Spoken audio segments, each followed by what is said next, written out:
Here we're looking at the contrapositive. So for the contrapositive, we have the normal conditional, the standard conditional if P then Q, and we're going to switch the order of the hypothesis and the conclusion,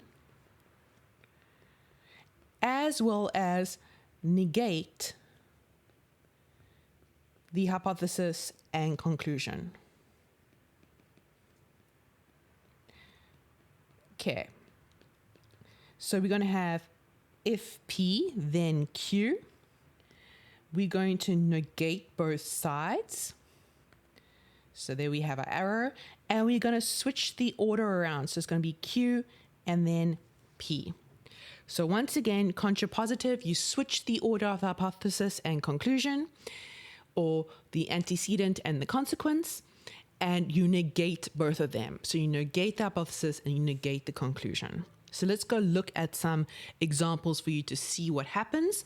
But the super important thing that comes from the contrapositive is that this is logically equivalent. So if P then Q is logically equivalent to not Q implies not P. And that's going to be super important. Let's just add in the brackets there.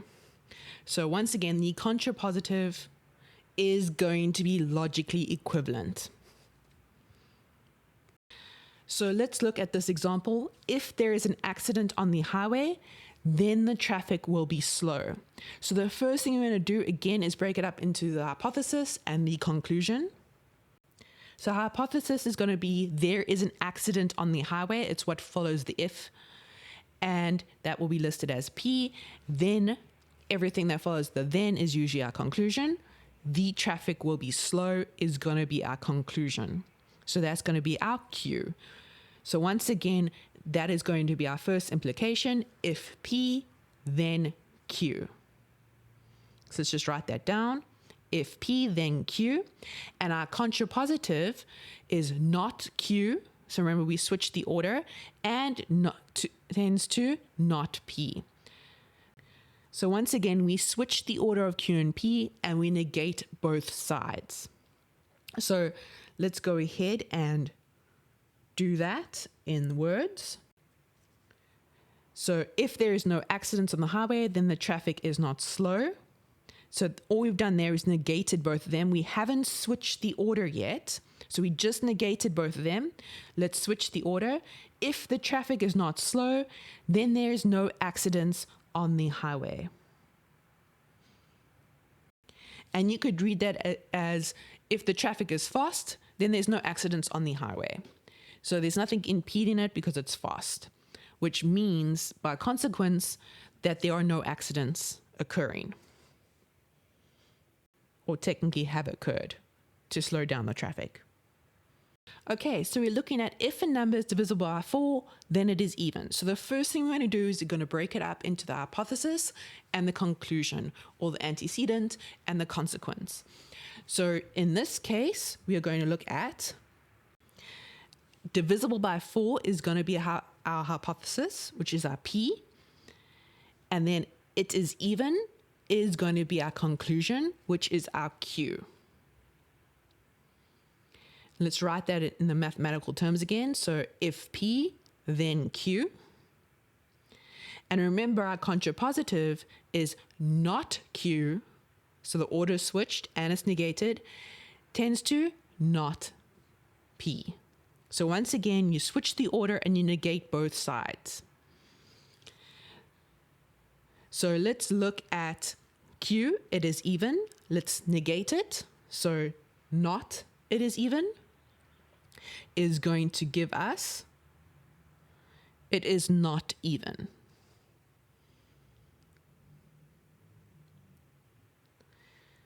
There we go, it is not even.